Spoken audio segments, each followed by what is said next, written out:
नमस्कार साथियों, एक बार फिर से आपका स्वागत है आपके अपने चैनल अपने परिवार स्टडी मटेरियल फॉर एग्जाम में। साथियों, जो आपके बीएसटीसी पीटीटी की जो सीरीज चल रही थी राजस्थान के जो टॉपिक वाइज अति महत्वपूर्ण प्रश्न हम लेके आ रहे थे, उसका आज अगला टॉपिक है राजस्थान के जो पहनावा और आभूषण है उससे संबंधित ये टॉपिक है। उससे संबंधित जो भी important very important most question बन रहे हैं जो आगामी एग्जाम के लिए महत्वपूर्ण साबित होंगे और जो आप पीटीटी और बीएसटीसी की तैयारी कर रहे 2021 के लिए अति महत्वपूर्ण साबित होंगे। ठीक है साथियों, तो हम आपके लिए बिल्कुल टॉप 20 क्वेश्चन है जो रिसर्च करके पिछले एग्जामों के मुताबिक आए हैं, उनके आधार पे ये लिए गए हैं। टॉपिक वाइज ये हमारी सीरीज चल रही है और आज का टॉपिक कौन सा है? पहना और आभूषण। आप आराम से टेस्ट दीजिए और बताइए, अपना नंबर आंकलन कीजिए कि आपके 20 में से कितने राइट है। अगर साथियों आप समझो आपके 20 में से अगर 10 सही है तो आपका सिलेक्शन पक्का है बीएसटीसी और पीटीटी एग्जाम 2021 के अंदर। तो बिना टाइम वेस्ट किए हम चलें आज का फर्स्ट क्वेश्चन की तरफ। तो आज का फर्स्ट क्वेश्चन है कि चूंप आभूषण कहाँ पहना जाता है। साथियों, आप जिसको आ रहा है वो आप कमेंट में लिख दें और आराम से अपना आकलन कीजिए नंबरों का। बाद में बताइए कि आपने कितने आंसर सही किए, कितना आपके नंबर आ रहा है। ईमानदारी से आपको पता चल जाएगा कि आपकी तैयारी कितनी है। तो चूंप आभूषण है वो कहाँ पहना जाता है, इसका जो राइट आंसर है वो हो जाएगा ऑप्शन नंबर सी, दांत में। दांत में कौन सा आभूषण पहना जाता है? चूंप। अब आपको यहाँ एक और कन्फ्यूज होगी, एक ये आपको चूंप तो बता दिया है, इसके अलावा एक आभूषण और होता है जिसको बोलते हैं चौंप। क्या को कहा जाता है? चौंप। अब इनमें दोनों में समस्या होगी। जो चूंप है ये किस में पहना जाता है और चौंप, चूंप तो आपको बता दिया किस में, दांत में। ठीक है, अब जो चौंप की बात आ रही है चौंप की, तो चौंप हमेशा नाक में पहना जाता है। ठीक है, इनमें कभी कंफ्यूज मत होना, चूंप दांत में। अब कैसे, तो मैं आपको बता देता हूँ। दांत के दो ही आभूषण हैं जो आपको याद रखने हैं, एक तो चूंप, एक रखन। ठीक है, अब दोनों को याद कैसे रखना है? मुंह पे उंगली लगानी है, चुप रख, चुप रख। तो याद कैसे रहेगा? चुप, चुप से चुंप हो गया, और रख से रखन। चूंप और रखन दोनों किसके आभूषण है?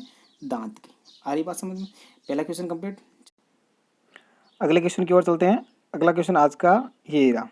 साथियों, अगर आप हमारे इस चैनल पे नए हो तो एक बार चैनल को लाल बटन दबाकर सब्सक्राइब कीजिए, लाइक कीजिए और अपने सभी साथियों को शेयर कीजिए ताकि गवर्नमेंट अपडेट से जुड़ी जो भी न्यूज़ है वो सबसे पहले हमारे इस चैनल पे मिलती है, सही और सटीक जानकारी। ठीक है, और जो आप बीएसटीसी पीटीटी और राजस्थान जीके की बेस्ट तैयारी करना चाहते हैं तो टॉपिक वाइज सीरीज चल रही है, प्ले लिस्ट में आपको पूरी वीडियो वहाँ पर उपलब्ध मिल जाएंगे, आप आराम से देख लीजिए। ठीक है, नेक्स्ट क्वेश्चन है आज का कि विवाह उत्सव पर जो माहिरे के समय मामा द्वारा लाई गई ओढ़नी क्या कहलाती है? ठीक है, इस क्वेश्चन का आंसर दीजिए आप। क्या इसका राइट आंसर? इसका राइट आंसर हो जाएगा आपके कोरणियों।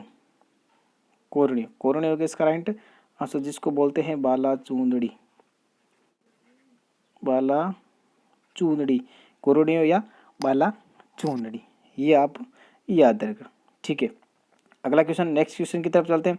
क्वेश्चन नंबर 3 कि गजरा आभूषण पहना जाता है, गजरा कहाँ पर पहना जाता है?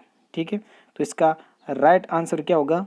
बिल्कुल कंफ्यूज वाला क्वेश्चन है, आप बता दीजिए आराम से। कंफ्यूज, गजरा हाथ की कलाई पर भी पहना जाता है, बाजू पर भी पहना जाता है। अब बिल्कुल ये मतलब ऐसे 3 आभूषण, एक मात्र तो नहीं कह सकते, 3 आभूषण ऐसे हैं जो मतलब दो दो जगह पहने जाते हैं। अब पहला कौन सा? एक तो गजरा हाथ की कलाई बाजू पर। तो पहले इस क्वेश्चन की बात कर ले, इसमें सी ऑप्शन सही होगा कि दोनों ही सही है। ठीक है, तो आभूषण 3 कौन कौन से मैं बता देता हूँ। एक तो हो गया गजरा हाथ की कलाई पर बाजू पर, दूसरा आभूषण है एक जंजीर। कौन सा? जंजीर। जंजीर कहाँ पहना जाता है? जंजीर पहना जाती है कमर में। कहाँ पर? कमर में, और दूसरे गले में। जंजीर कहाँ पर? कमर में और गले में। तीसरा आभूषण बात करें कड़ा। कौन सा आभूषण है? कड़ा, ये कड़ा। अब कड़ा भी 2 जगह पहना जाता है। कहाँ कहाँ पर? एक तो अपन पहनते हैं हाथ की कलाई में, हाथ की कलाई में, और दूसरी पहनते हैं हम पैर की कलाई में। आई बात समझ में? पैर की कलाई में। ये 3 ऐसे आभूषण है जो 2 जगह पहने जाते हैं, इनमें आप बिल्कुल कंफ्यूज मत होना। तीसरा कंप्लीट हो गया। अब चलते हम क्वेश्चन नंबर 4 की तरफ। नवजात शिशु का जो वस्त्र है वो क्या कहलाता है? ठीक है, ये भी एक बेस्ट क्वेश्चन है, कई एग्जामों में आ चुका है साथियों। बीएसटी पीटीटी में आने की 100% इसकी संभावना है। नवजात शिशु का जो वस्त्र है वो क्या कहलाता है? बिल्कुल शेरवानी। शेरवानी तो नहीं कहलाएगी, बिल्कुल चोगा भी नहीं है, जामा भी नहीं है, क्या कहलाता है? डोवड़। डोवड़। अब जामा क्या है? जो जामा है आपको पता होगा अकबर के टाइम के में जो बड़े बड़े कपड़े पहने जाते हैं ना, ठीक है ना, वो इनको इधर से काट के इधर से काट के जो घघरी नुमा, अभी उसको बोलते हैं अनारकली, जो लड़कियां वगैरह पहनते हैं, ठीक है, उसके टाइप की होती है, उसको बोलते हैं जामा। और जामा के ऊपर जो पहना जाता है उसको बोलते हैं चोगा।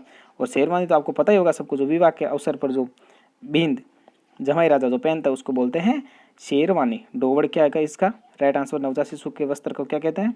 डोवड़। इसका right answer option number C. चलिए अगले क्वेश्चन की तरफ। अगला क्वेश्चन, राष्ट्रीय स्तर पर किस राजधानी पोशाक को मान्यता मिली है? राष्ट्रीय स्तर पर किस राजधानी पोशाक को मान्यता मिली है? पगड़ी को, धोती कुर्ता को, या जोधपुरी कोट पैंट को, या लहरिया को? आपके सामने 4 ऑप्शन है, आराम से आप आंसर दीजिए। तो इसका राइट आंसर हो जाएगा ऑप्शन नंबर सी, जोधपुरी जो कोट पैंट है उसको राष्ट्रीय स्तर पर, ठीक है ना, राष्ट्रीय स्तर पर पोशाक की मान्यता, राजधानी पोशाक की मान्यता मिल चुकी है, ठीक है। जोधपुरी कोट पैंट आपको पता होगा पंडित जवाहरलाल नेहरू जोधपुरी कोट पैंट ही पहनते थे, ठीक है। नेक्स्ट क्वेश्चन, क्वेश्चन नंबर 6 प्रश्न 6 क्या कह रहा है कि सही कथन की पहचान की। आपके सामने 4 कथन लिखे हुए, इनमें से सही कथन कौन सा है? आराम से पढ़ लेते हैं। पहला कथन कि विवाह के अवसर पर मोटड़े की पगड़ी बांधी जाती है। विवाह के अवसर पर मोटड़े की पगड़ी बांधी जाती है, क्या ये कथन सही है? कथन नंबर दूसरा क्या कह रहा है? पुत्री के जन्म पर गुलाबी रंग का पोमचा पहना जाता है। चलो नेक्स्ट क्या बात करते हैं, मराठी शैली में पहनी गई साड़ी फड़का कहलाती है। अगला क्या कह रहा है?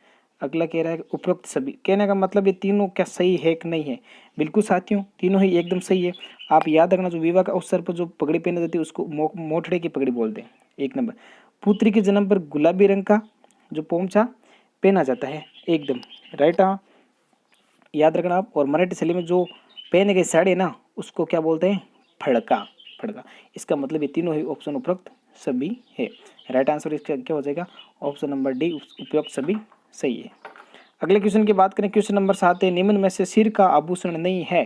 सिर का आभूषण कौन सा नहीं है? Question number 7। तो देखो, सांकड़ी सिर का आभूषण, दामिनी सिर का आभूषण, गोफन भी सिर का आभूषण। इसका मतलब चंपाकली सिर का आभूषण नहीं है। तो चंपाकली कहाँ का है? चंपाकली है गले का, गले का आभूषण है चंपाकली। सांकड़ी, दामिनी और गोफन ये तीनों ही किसके आभूषण है? सिर के आभूषण है। चलो क्वेश्चन नंबर 8, हालदरो मादड़ियों कंठी नामक आभूषण कहाँ पहना जाता है? मारे मादड़ियों गढ़ा दे। कंठी, देखो आपको पता चल रहा है कंठी, कंठी का मतलब कंठ में, कंठ बोलते हैं गले को, और मादड़ियों भी गले में पहनते था, हालदरो भी गले में। इसका मतलब इसका राइट आंसर जहाँ गड़ा होगा वहीं होगा। ये रहा ऑप्शन नंबर ए, इसका राइट आंसर गले में। क्या हो जाएगा? ऑप्शन नंबर ए, गले में पहना जाता है। चले अगला क्वेश्चन, रमजोल आभूषण कहाँ पहना जाता है? रमजोल, तो रमजोल का राइट आंसर हो जाएगा ऑप्शन नंबर डी, पैर में। रमजोल इसको बोलते हैं जिसके ऊपर घुंघरू लगते हैं, नचारा वगैरह नहीं होते उनके ऊपर, जो एक कपड़ा होता है कपड़े के ऊपर घुंघरू, घुंघरू ये घुंघरू से लगे थे, और जो अपन घुटने से लेके जो अपने पैर तक पूरा पूरा नीचे पिंडी पे बांधा जाता है उसको बोलते हैं रमजोल। वो आभूषण कहाँ पहना जाता है? पैर में। ऑप्शन नंबर डी इसका राइट आंसर हो जाएगा। अगले क्वेश्चन की बात करते हैं, निम्न में से सुमेलित नहीं है। कौन सुमेलित नहीं है? कहने का तात्पर्य, कान में कौन सा सुरलिया पहना जाता है? आभूषण दे रखा है। गले में क्या चंपाकली पहनी जाती है? नाक में चूंप, पैर में रमजोल। अभी आपने देखो, गले में चंपाकली आपने पढ़ लिया बिल्कुल, पैर में रमजोल आपने पढ़ लिया बिल्कुल सही है, सुरलिया कान में ही पहना जाता है बिल्कुल सही है। तो इसका राइट आंसर क्या हो जाएगा? ये नाक में चूंप नहीं पहनी जाती है। तो चूंप कहाँ पहनी जाती है? मैंने पहले बताया था, चुप रख। चुप रख कहाँ से? मुंह से रखना है। तो इसका तात्पर्य दांत में, दांत में, दांत में उंगली लगा के रखनी है। तो चूंप कहाँ पहनी जाती है? दांत में। तो नाक में क्या पहना जाता है? नाक में चौंप पहनी जाती है। आई रही बात समझ में? चौंप कहाँ पहनी जाती है? नाक में। तो प्रश्न नंबर 10 का राइट आंसर हो जाएगा ऑप्शन नंबर सी, सी इसका राइट आंसर, क्योंकि ये सुमेलित नहीं है। चलो नेक्स्ट क्वेश्चन की बात करें, ताराभात की ओढ़नी राजस्थान के किन स्त्रियों की लोकप्रिय वेशभूषा है? तो आपके सामने 4 ऑप्शन दे रखे हैं साथियों, जल्दी से बता दो। बिल्कुल ये लो, इसका right answer option number C, आदिवासी जो स्त्रियां हैं उनके लिए ताराभात की ओढ़नी है, ठीक है। ताराभात की किसी भी भात की है वो ओढ़नी आ जाए, वो हमेशा आदिवासी स्त्रियों का ही राइट आंसर होगा। अगले क्वेश्चन की बात करें, फौदरी आभूषण है, फौदरी नामक आभूषण किसका है? अब ऑप्शन 4 दे रखे हैं, पुरुषों का, स्त्रियों का, ऊँट के गले का, या इनमें से कोई नहीं? तो कौन सा होगा? फोलरी। तो फोलरी आपके पता होगा स्त्रियां पहनती है कहाँ पर? अपने पैरों की जो उंगलियां होती है उसमें पहना जाता है फोलरी आभूषण। ठीक है, तो राइट आंसर हो जाएगा स्त्रियां। ऑप्शन नंबर 20 का राइट आंसर। अगले क्वेश्चन की बात करें कि प्रश्न 13, आदिवासियों द्वारा जो पहने जाने वाला सबसे प्राचीन वस्त्र कौन सा है? आदिवासियों द्वारा पहने जाने वाला सबसे प्राचीन वस्त्र कौन सा है? तो सबसे प्राचीन वस्त्र होगा इसमें ऑप्शन नंबर 20 का राइट आंसर हो जाएगा नादना। इसको नादना भी बोलते हैं। क्या बोलते हैं? नादना। कहीं कहीं नादेन भी बोलते हैं। ठीक है, और नादेन सबसे प्रसिद्ध कहाँ के हैं? शाहगढ़ भीलवाड़ा के।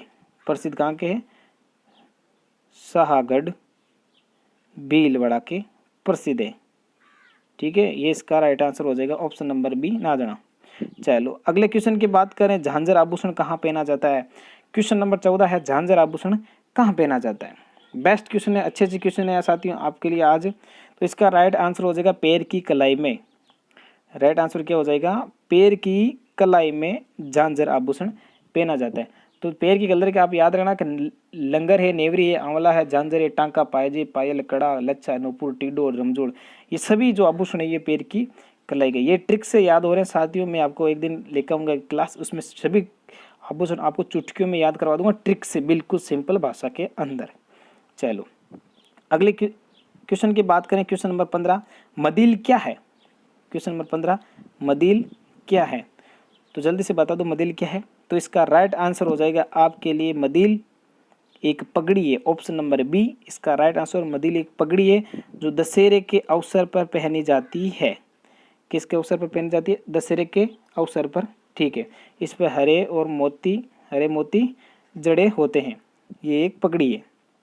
चलो अगले क्वेश्चन की बात करें, निम्न में से असंगत कौन सा है? असंगत है सूरमंग। सूरमंग, सूर से याद रखना सिर, इसका मतलब सही है सूरमंग।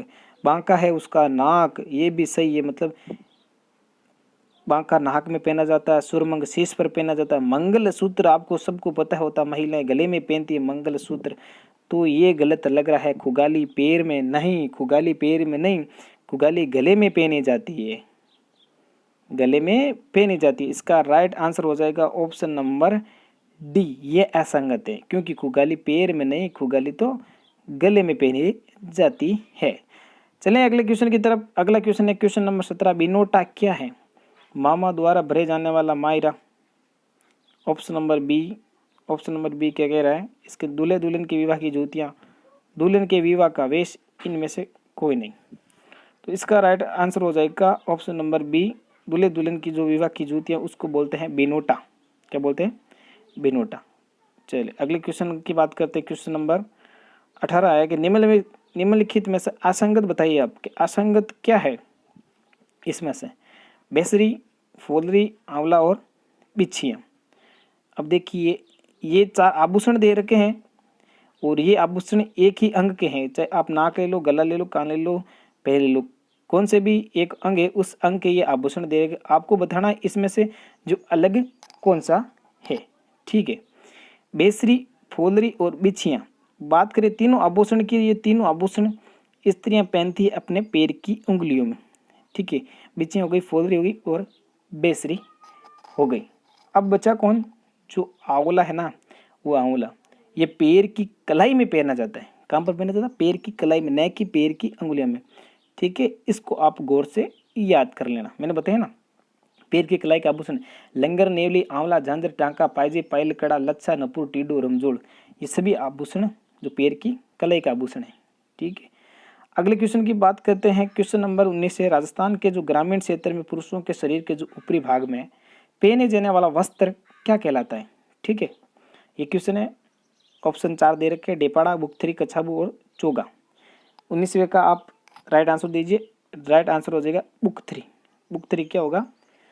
बुकथरी होगा जो राजस्थान जो ग्रामीण परिवेश में जो पुरुष हैं वो अपने ऊपरी भाग पर शरीर पे बेचते हैं, उनको बोलते हैं बुकथरी।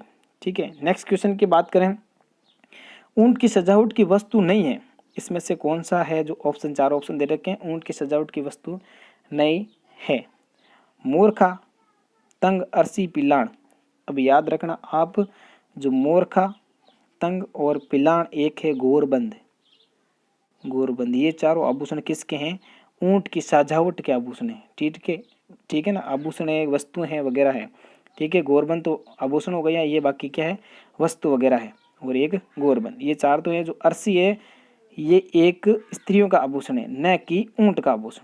ठीक है, तो ये थे साथियों टॉप 20 हमारे बीएसटीसी पीटीटी और राजस्थान की जो गवर्नमेंट एग्जाम की किसी की तैयारी कर रहा है, बेस्ट क्वेश्चन है आपके लिए। अगर आप चैनल पर नए हो तो चैनल को देखिए, लाल बटन दबाकर सब्सक्राइब कीजिए, लाइक कीजिए, सभी साथियों तक भेजिए साथियों। और इसकी जो पीडीएफ है वो हमारे टेलीग्राम ग्रुप पे मिल जाएगी। और बात करें टेलीग्राम ग्रुप की, वो इस वीडियो के डिस्क्रिप्शन में वहाँ पर इसकी लिंक मिल जाएगी, वहाँ से आप टेलीग्राम ग्रुप ज्वाइन कर लीजिए और वहाँ पर आपको ये पीडीएफ मिल जाएगी। और इसके आंसर की यहाँ पर नीचे दे रखी है। तो साथियों अगर अच्छा लगा वीडियो तो दिल से लाइक कीजिए ज़रूर। थैंक्स, मिलेंगे आपको एक अगले वीडियो में।